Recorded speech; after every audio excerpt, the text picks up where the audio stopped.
Ragazzi, questo è il video che fa seguito al precedente che avevo fatto sui vaccini.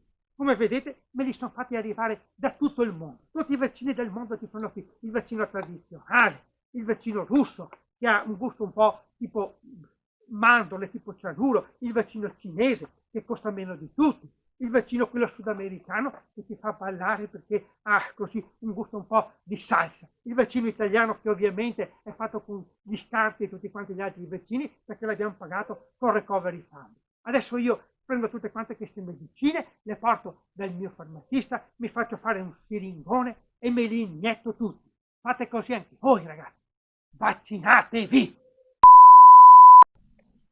Qui, questa che manca, questa, adesso le porto dal mio farmacista e adesso tiro fuori questo che questo è un vero vaccino. No, il Barolo invecchiato 5 anni su bocchi di legno.